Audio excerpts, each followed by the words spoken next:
Assalamualaikum warahmatullahi wabarakatuh. Pemirsa Azwaja dan kaum muslimin rahimakumullah. Wabil khusus jamaah Nahdlatul Ulama di Indonesia. Banyak orang meributkan sekarang ini dengan munculnya kelompok-kelompok Islam dengan aliran baru yang semuanya bermuara kepada kelompok Wahabi. Banyak yang melakukan kritik atas ritual dan tata cara ibadah yang dilakukan oleh jamaah Nahdliyin. Biasanya jamaah Nahdliyin itu dimunculkan dalam bentuk ahli zikir, ahli ziarah kubur, tahlilan, dan yasinan. Ini dianggap sebagai satu bentuk kurafat atau bentuk bid'ah. Nah, apa sih sebenarnya Yasin itu?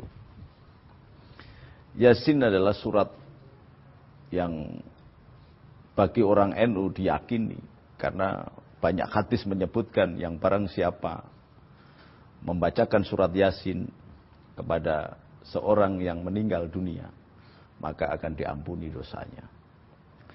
Nah, persoalan diampunin atau tidak itu yaghfiru lima yasha wa yu'adzibu ma yasha, bergantung dengan Allah sendiri. Karena innallaha fa'alu lima yurid. Allah itu mau bertindak terserah Allah sendiri.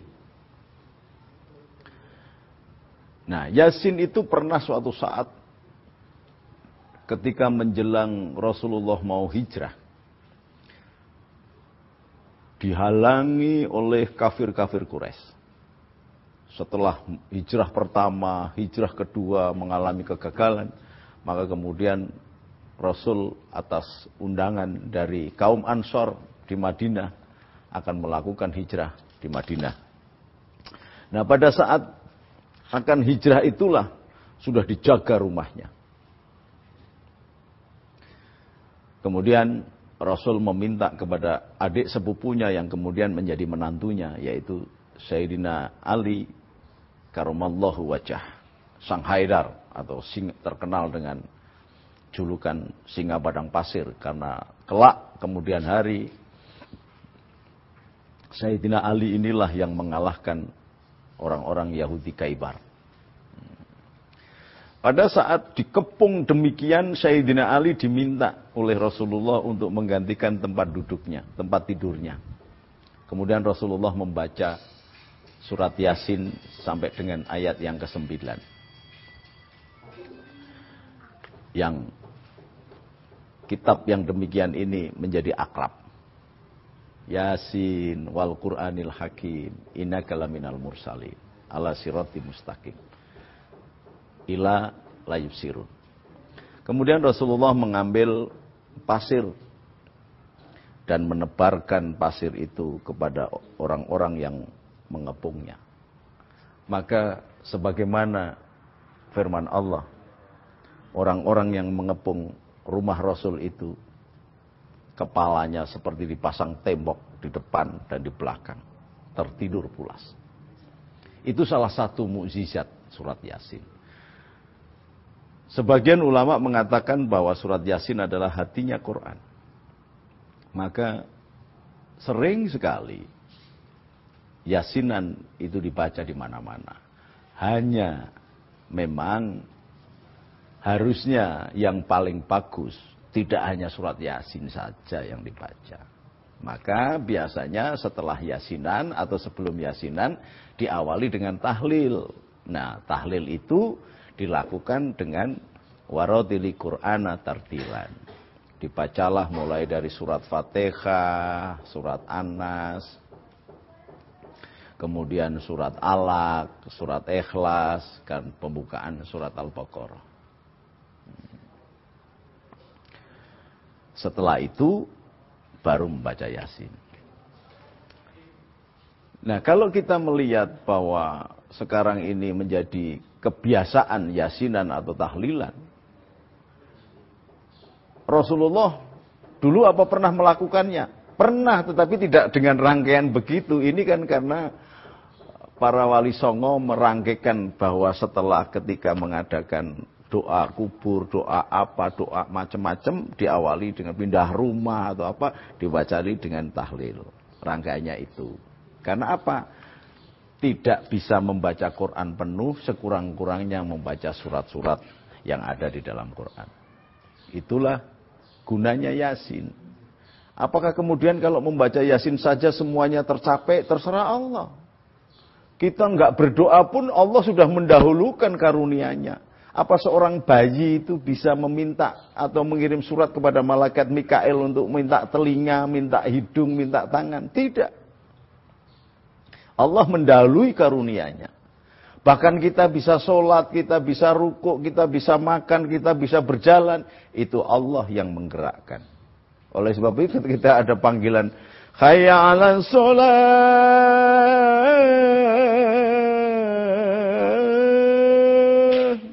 Kita disunahkan membaca la haula wala quwata illa billah. Karena sesungguhnya yang menggerakkan kita ini Allah.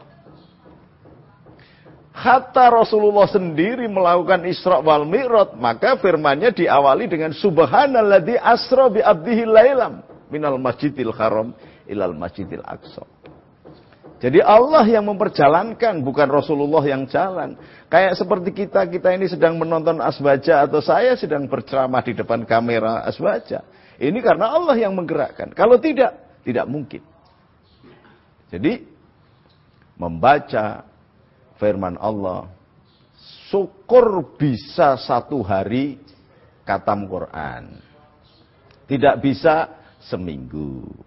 Tidak bisa sebulan, tidak bisa setahun. Kalau tidak bisa, sekurang-kurangnya ada waktu-waktu kita yang kosong kita isi dengan membaca Quran. Caranya bagaimana? Karena kesibukan yang luar biasa begini. Nggak mungkin kita menyempatkan diri, apalagi kehidupan di kota besar. Kayak di Jakarta, di Surabaya, di Medan, di Semarang. Orang demikian sibuknya.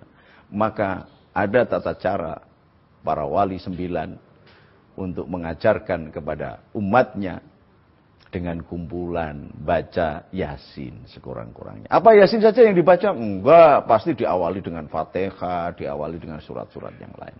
Itulah Yasin. Dan Yasin itu menunjukkan betapa kita ini butuh Allah. Dalam keadaan terjepit, kita butuh pertolongan Allah. Ketika manusia sudah tidak bisa lagi memberikan pertolongan kepada kita, maka Rasulullah mengajarkan membaca Yasin dari 9 ayat. Masya Allah, itu akan memberikan vibrasi cahaya, kekuatan, manifestasi, dan kelenturan. Sekaligus menfokuskan kita kepada Allah. Fasjud laula biha. Janganlah engkau menyembah kepada selain Allah. Cara menyembah yang paling baik adalah dengan membaca wahyu Allah. Di antaranya Yasin. Ada yang mengatakan bid'ah, silahkan. Itu aliran-aliran yang baru mengatakan bid'ah karena begini, karena begono, silahkan.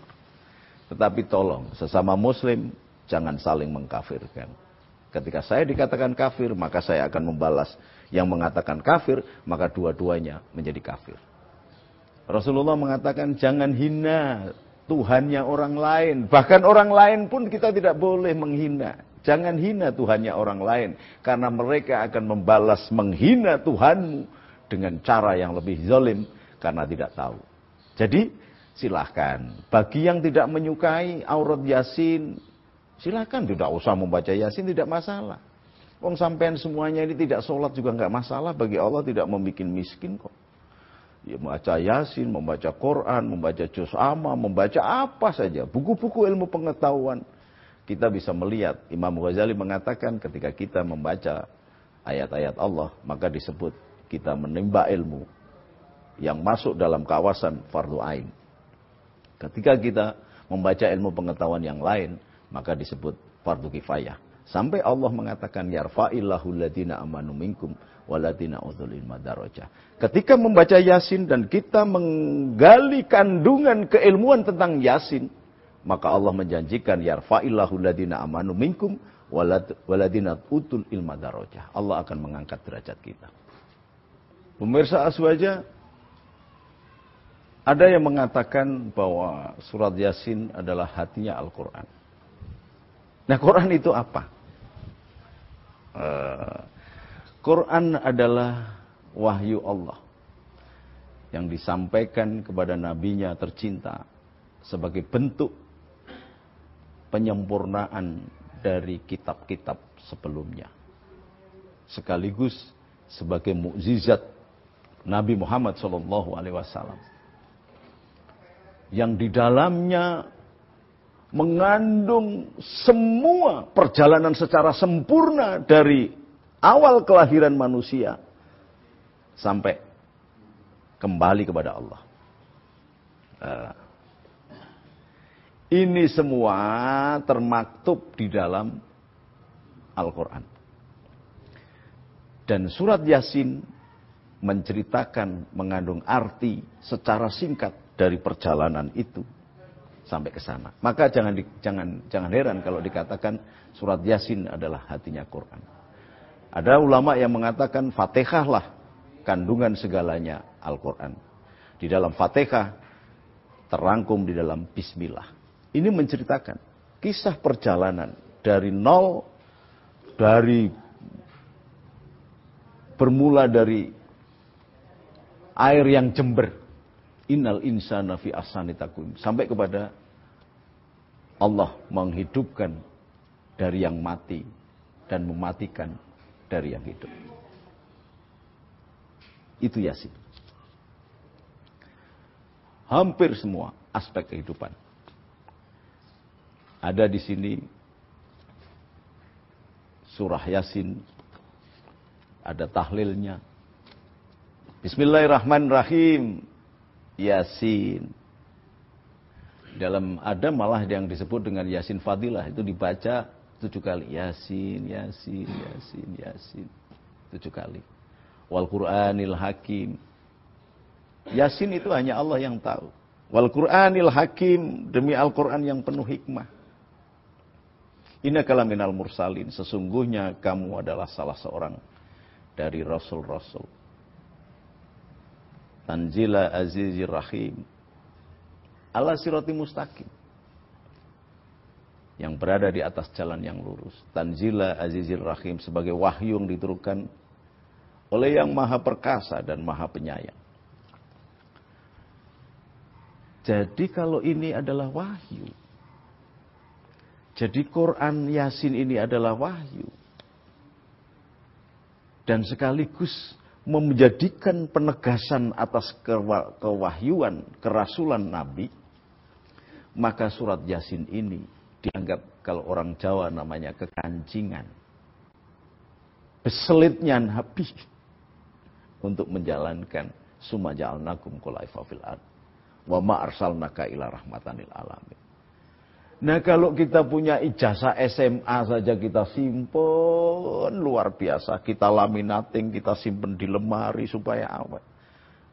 Nah, kita membaca ini adalah pentasbihan atas Nabi kita sebagai penyempurna agama. Maka disinilah intisari dari Al-Quran. Karena disebut Nabi dari kata an-naba, pembawa berita. Membawa berita apa? Berita kebahagiaan. Dan itu diwujudkan dikandung di dalam surat Yasin. Maka wajar kalau Yasin kemudian dianggap sebagai intisari dari Al-Quran yang menceritakan segalanya.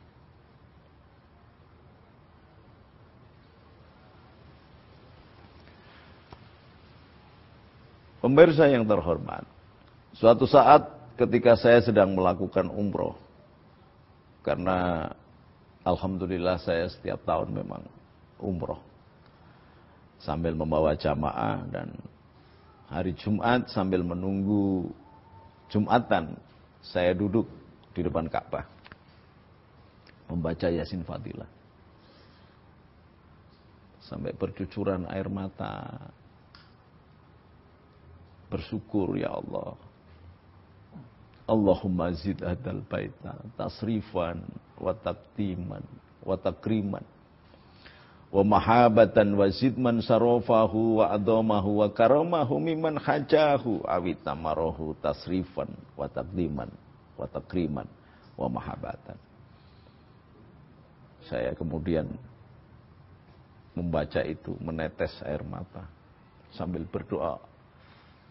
Ketika sampai salamun qaulam mir rabbir rahim, saya berdoa, Allahumma siruhu nuruhu fi sirri wa siruhu fi khalqi. Allahumma nuruhu fi sirri, ya Allah yang cahayamu Engkau sembunyikan. Allahumma nuruhu fi sirri wa siruhu, dan kerahasiaanmu itu Engkau masukkan ke dalam kerahasiaan makhlukmu. Allahumma nuruhu fi sirri wa siruhu fi khalqi akhfina an uyuni nadhirina wa taghina qulubil hasidina wal bagina kama afaita ruha fil jasadi innaka ala kulli syai'in qadir. Ya Allah, yang nurmu Engkau sembunyikan, Engkau rahasiakan, dan rahasia-rahasiamu Engkau masukkan, Engkau simpan di dalam tubuh makhlukmu.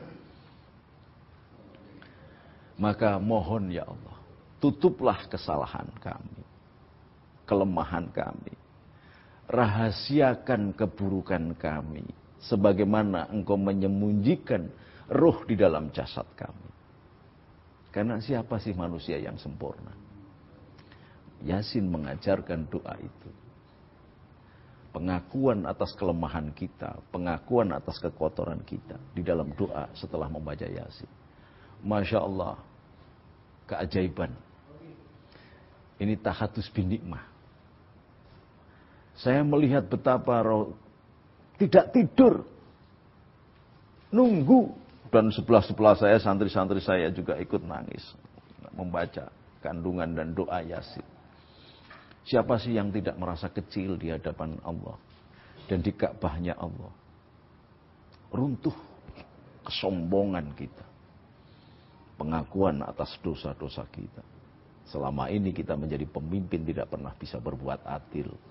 Kita menjadi ulama tidak pernah menyampaikan ilmunya dengan benar dan bermanfaat. Bahkan kecenderungan kita suka menjual belikannya. Kita menjadi suami, kita menjadi istri, kita menjadi anak, tidak bisa berbakti kepada orang tua.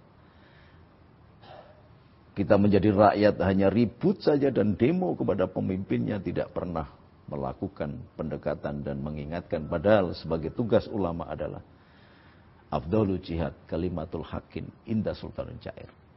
Di dalam Yasin terrefleksi semua kita baca, dan di hadapan Allah menetes air mata. Kita melihat seberkas cahaya, dan saya lihat, Masya Allah, saya melihat Rasulullah sedang tidur. Jadi kalau ini Ka'bah, di sini ini adalah Makom Ibrahim, Rasulullah di sebelah sini ya, di sekitar di tempat di mana dulu bekas sumur Jam-Jam, sedang tidur. Gitu. Dalam hati saya, wah Rasulullah sedang tidur. Saya mau marani. Lalu ada semacam suara, Gus jangan dibangunkan, Rasulullah masih istirahat. Aneh, suara itu kayak suara yang saya kenal. Barangkali karena memang kecintaan saya kepada Kiai Haji Abdurrahman Wahid dan kepada Rasulullah, sehingga termanifestasi di dalam bisikan itu. Ketika saya tengok, itu saya melihat gambaran Gus Dur yang memperingatkan saya. Itu Yasin. Jadi kalau engkau kepingin ketemu Rasul, bacalah Yasin. Engkau akan menemukan Rasul dalam mimpi atau dalam bentuk nyata. Yasin. Maka kalau engkau tidak memiliki amalan-amalan apapun di dunia ini, untuk bisa engkau berikan kepada yang mati, bacalah Yasin. Banyak orang yang berpendapat, dan khususnya teman-teman Islam baru ini, saya katakan Islam baru karena biasanya mengaku sebagai salafi, mengaku sebagai aswaja, mengaku sebagai apalah gitu. Itu mengidentifikasikan bahwa malam Jumat identik dengan Yasinan. Tidak juga. Karena sesungguhnya di Mekah sana malam Jumat orang malam pantai. Kalau di Jawa saja malam Jumat itu digunakan sebagai Sayyidil Ayam. Afdhalul dzikri ya Allah. Gitu biasanya dianu. Afdhalul laili lailatul jum'ah. Afdhalun nabi ya Allah, Nabi Muhammad sallallahu alaihi wasallam. Itu di Jawa, saking cintanya kepada Nabi. Tapi di Arab sana, kalau malam Jumat, orang malah ke pantai. Di Jawa ini malam Jumat sama dengan waktu untuk mengkhususkan diri karena dianggap sebagai Sayyidil Ayam, tuannya hari dan hari lebaran bagi orang Islam, digunakan untuk munajat. Maka cara munajatnya macam-macam, bisa sholat malam, tidak harus yasinan. Tidak harus yasinan. Tapi bisa sholat malam, bisa zikir, bisa membaca wirid, macam-macam. Dan di malam Jumat biasanya kaum muslimin, wabil khusus orang-orang NU membiasakan diri malam Jumat itu dengan beramal. Karena ada kepercayaan lah gitu, bahwa malam Jumat, beramal di malam Jumat itu, pada saat itu malaikat membawa amalan kita dari Senin sampai Kamis, dan malam Jumat itu dibawa ke langit. Maka kalau diawali malam Jumat itu dengan kebaikan sangat baik. Tetapi apakah boleh membaca Yasin? Boleh. Membaca Quran? Boleh. Quran itu bagian dari Yasin. Jadi tidak usah bingung kalau kemudian ada orang sukanya membaca Yasin. Lah apalagi Yasin? Daripada tidak baca Quran sama sekali, ya udahlah baca Yasin. Ada orang yang sholat itu apalnya cuman kulhu aja. Kuklukren. Jadi kul a'udzu birabbin nas, kul a'udzu birabbil falaq, kul huwallahu ahad. Karena memang hafalnya begitu, sholatnya ya itu aja. Boleh enggak? Boleh. Boleh. Jadi setiap kebaikan, apapun bentuknya, boleh. Malam Jumat membaca surat Yasin, boleh. Karena hafalnya itu. Anak saya itu bahkan di pesantren-pesantren NU itu, hafalan yang pertama dilakukan untuk anak-anak kecil itu adalah surat Yasin. Anak saya yang umur 6 bulan itu sudah hafal surat Yasin. 6 tahun itu sudah hafal surat Yasin. Kemudian surat-surat pendek. Kita yang tua-tua gini aja hafalnya masih kulhu, kul a'udzu birabbin nas, kul a'udzu birabbil falaq, ya kan? Jadi tidaklah konotasinya malam Jumat itu dengan surat Yasin. Malam Jumat adalah pintu gerbang, konotasinya adalah kebaikan-kebaikan yang senantiasa kita amalkan. Dan konon pada malam Jumat biasanya banyak korin-korin dari ruhnya orang tua kita datang ke rumah. Maka janganlah, aturan Nabi mengatakan jangan membuang air panas pada saat malam Jumat di depan pintu. Jadi apapun amalan, tidak hanya surat Yasin, dibolehkan dibaca. Lalu manfaatnya apa bagi orang yang meninggal dan kita bacakan surat Yasin? Ya Quran lah, satu huruf itu, Quran itu dijaga malaikat sebanyak 60.000 malaikat. Jadi orang yang menghafalkan Quran, orang yang membaca Quran, khataman Quran, itu akan memperoleh pahala yang sangat luar biasa karena malaikat demikian menjaganya Al-Quran. Inna nahyu nazalna dzikra wa inna lahu lahafidun. Nah, kebiasaan kita beramal itu biasanya mengukur dengan pahala-pahala. Ini sesungguhnya saya kurang setuju. Sudah baca aja Ikhlas, dikirimi surat-surat dalam Al-Quran, entah Yasin, entah apa. Tidak usah dihitung pahalanya berapa. Itu kan amalan-amalan yang karena mental kita beribadah kepada Allah karena mental kuli saja. Jadi bukan karena kepingin likoi robi ketemu dengan Allah, tetapi karena pahalanya sekian. Nah, kalau urusannya pahala, maka kemudian kalau orang membaca Yasin di sana 100 kali sama dengan 100.000 kali. Itu kalau surat Yasin.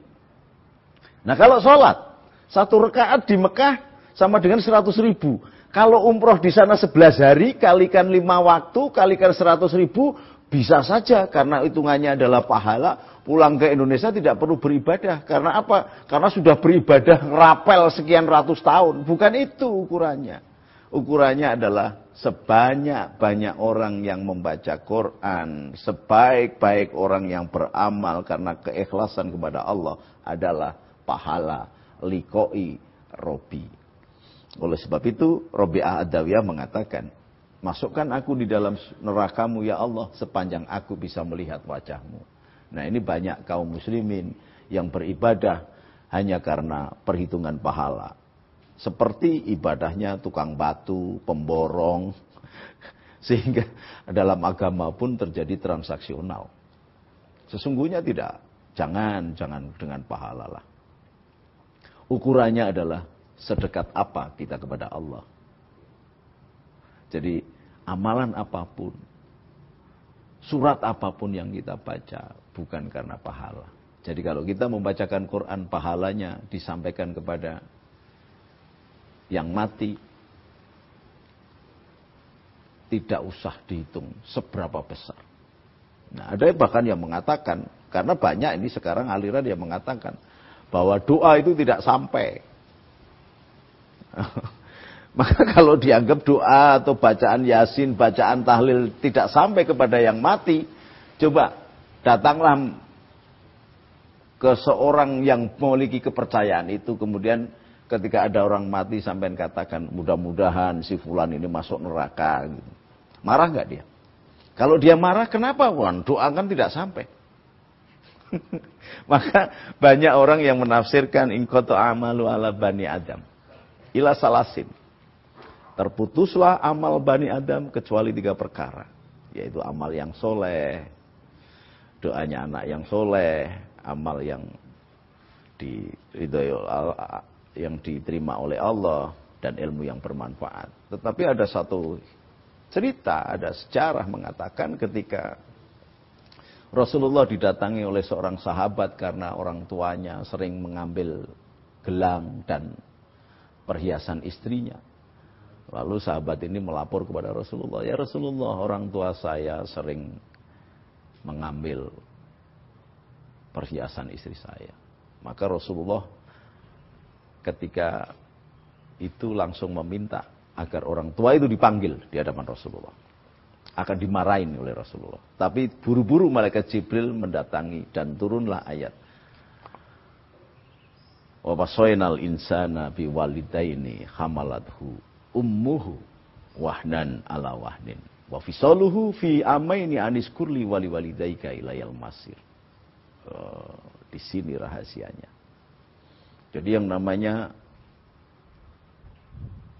doanya anak yang soleh itu bukan hanya doa saja, tetapi ikrar bilisan, tasdik bil kolbi, amal bil arkan. Ketika doa itu hanya ikrar, berarti sepertiga. Tasdik bil kolbi, bahwa di sini ada rojak yang bahwa doanya akan sampai, itu 2/3. Nah, amal bil arkan adalah kebaikan. Maka yang namanya doanya anak yang soleh itu ditafsiri dengan, dimarjekkan dengan wawasainal insana biwalidaini hamalathu ummuhu wahnan ala wahnin wa bisaluhu fi amaini anis kurli walidaika adalah bahwa doanya sendiri anak itu akan diterima oleh Allah. Doa yang paling doa adalah perbuatan amalnya. Itu juga menjadi bagian Allah. Bagiannya si orang tua. Dan waktu ketika dia berdoa itu adalah menjadi investasi orang tua. Maka kemudian Rasulullah memegang keras si anak itu. Wahai si fulan, jangankan kok gelang atau cincinnya istrimu diambil orang tuamu. Engkau pun halal dijual. Karena wahnan ala wahnin, seorang ibu demikian luar biasa ketika mengandung. Penderitaan ditambah penderitaan. Dan orang tua itu juga ketika ditanya oleh Rasulullah, apa benar engkau mengambil hartanya anak-anakmu? Benar ya Rasulullah. Kenapa engkau lakukan? Lalu orang tua itu bercerita, ya Allah, ya Rasulullah, banyak penderitaan yang tidak saya kemukakan. Ketika anakku ini sakit, hatiku betapa sedihnya dan aku memohon ya Allah, biarlah penyakit anakku pindah ke aku, jangan ke anakku yang aku cintai. Ini amanahmu ya Allah. Ketika dia kelaparan, ketika dia harus sekolah, semua harta bendaku saya berikan untuk anak ini. Dan saya tidak minta balasan. Tetapi setelah mereka besar, memiliki istri, tidak ingat apa-apa. Kalau saya bisa makan, saya tidak akan mengganggu harta benda anak saya. Saya tidak bisa makan ya Rasulullah. Lalu Rasulullah mengatakan sabdanya tadi, jangankan emasmu, dirimu pun dijual orang tuamu, halal. Jadi ini melambangkan bahwa ternyata yang namanya doa, yang namanya amal sang anak itu menjadi investasi orang tua. Jadi doanya sampai. Lalu bacaan Yasin pun pasti sampai. Bacaan Quran pasti sampai. Bacaan Al-Fatihah pasti sampai. Pada saat perang Badar, Rasulullah kemudian berteriak-teriak di dalam sumur di Badar itu. Wahai Abu Lahab, wahai ini. Disebutin satu-satu. Kamu sudah ketemu sekarang membuktikan bahwa aku yang benar bukan kamu kan. Lihat sekarang malaikat menghadapi engkau. Lalu Sayyidina Umar bertanya kepada Rasulullah. Ya Rasulullah, mereka kan sudah mati. Apa mendengar ucapanmu? Mereka kan tidak bisa mendengar. Lalu Rasulullah mengatakan, wahai Umar, engkau tidak lebih mendengar ucapan seseorang dibanding orang yang sudah mati ini. Jadi sesungguhnya sampai. Doa apapun sampai. Maka kalau Jumat membaca surat Yasin, nggak usah pedulikan berapa pahalanya, untuk apa? Karena kita beribadah itu menjadi tawasul, menjadi sarana untuk melangkah mendekati ridho Allah. Maka derajat tertingginya adalah mendapatkan keridhaan Allah. Bukan pahala. Kalau hitung-hitungan pahala nanti dihitungkan dengan dosanya, wah nggak nutup. Tapi ridho Allah, cinta Allah melampaui segalanya. Ada yang mengatakan bahwa bacalah Yasin sekian kali, maka hajatnya akan terkabul. Sehingga dikhawatirkan akan melahirkan keimanan kepada surat Yasin, bukan kepada Allah. Itu salah. Sama dengan ketika kita sholat hanya menginginkan surga dan neraka, itu salah berarti. Surga dan neraka menjadi berhala. Jadi ikhlas lillahi ta'ala.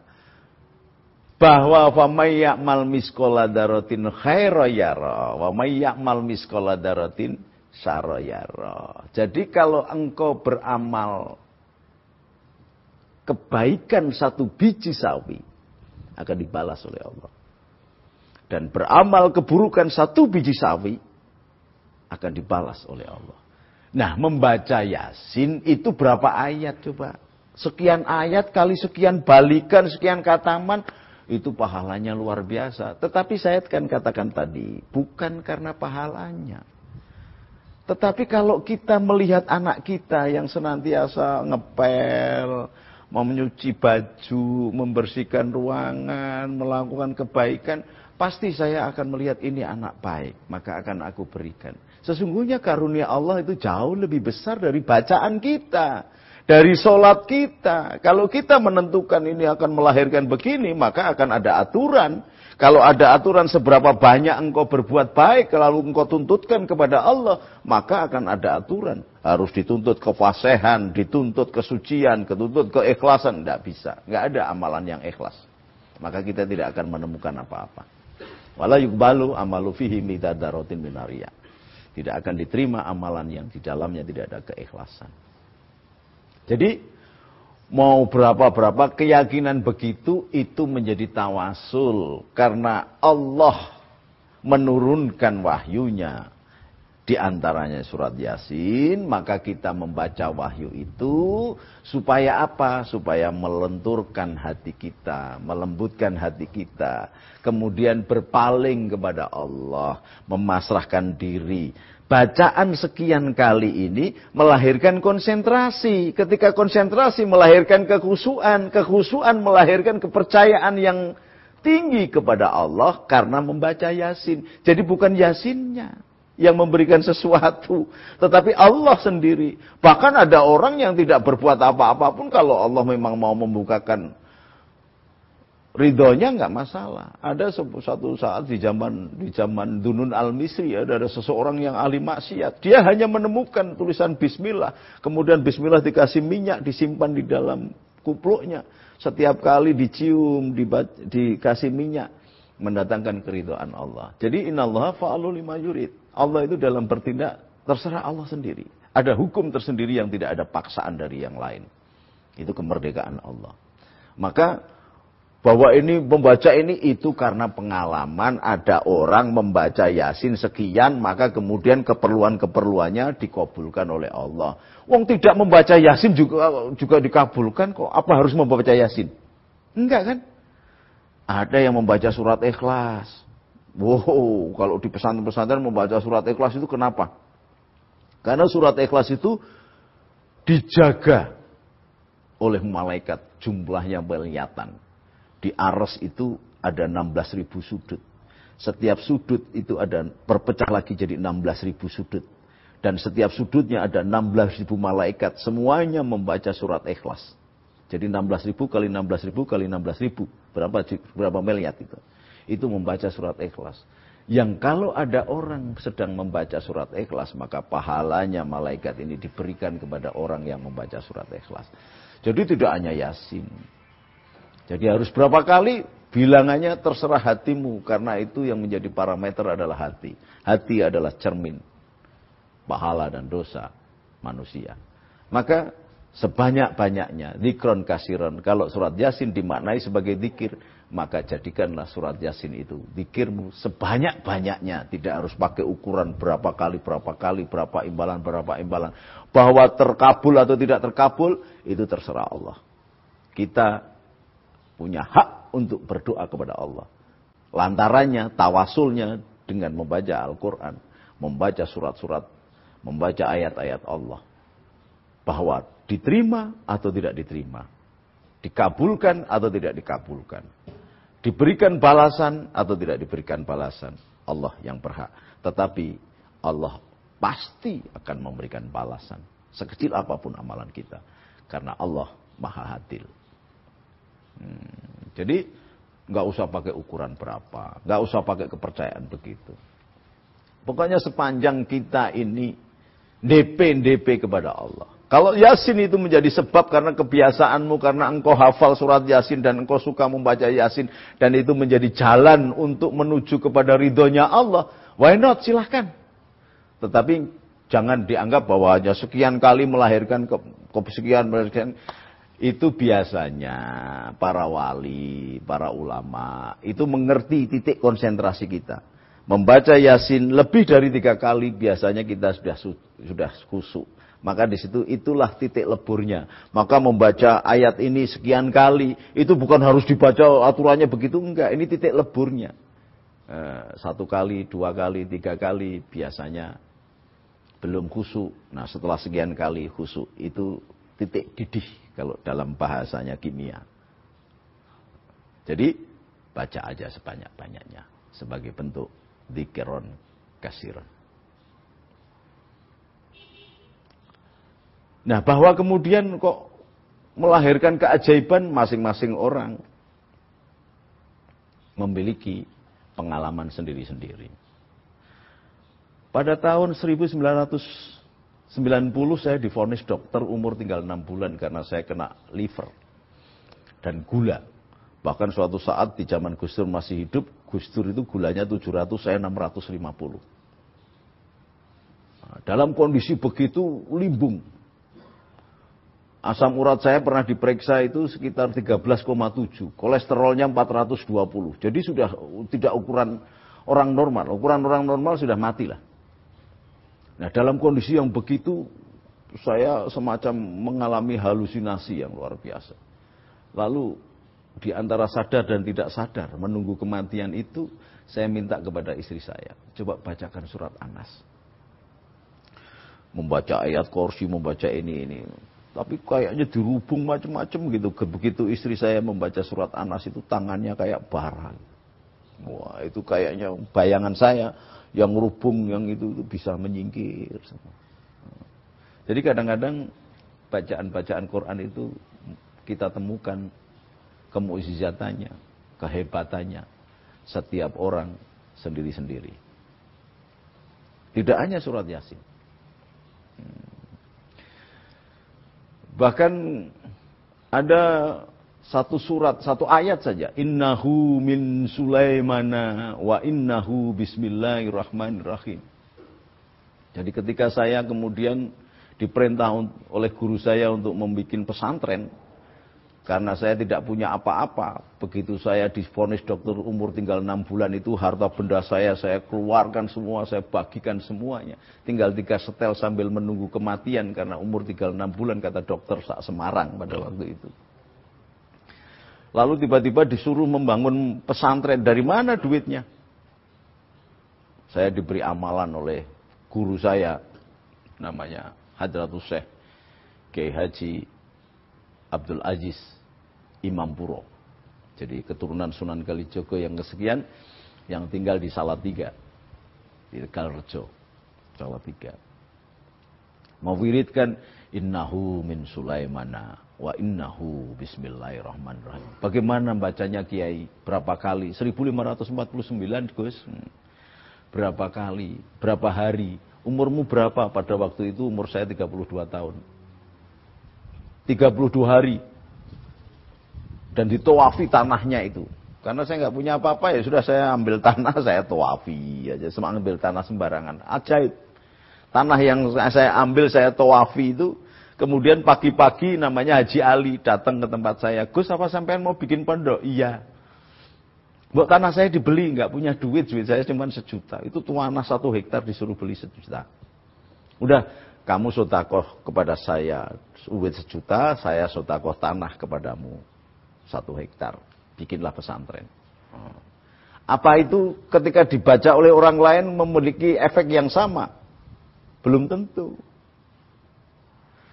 Nah, karena saya sudah dalam keadaan pasrah, umur tinggal 6 bulan, penyakitnya gula dan liver, ditambah asam urat dan kolesterol, maka tidak ada pertolongan lain lagi, kecuali saya hanya menghadapkan diri kepada Allah, bahwa saya nunggu kematian.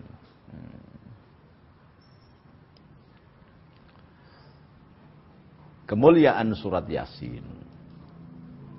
Ada yang menganggap luar biasa. Saya katakan luar biasa karena kemuliaannya di samping artinya Quran, ada yang menganggap sebagai obat, ada yang menganggap sebagai tolak sihir.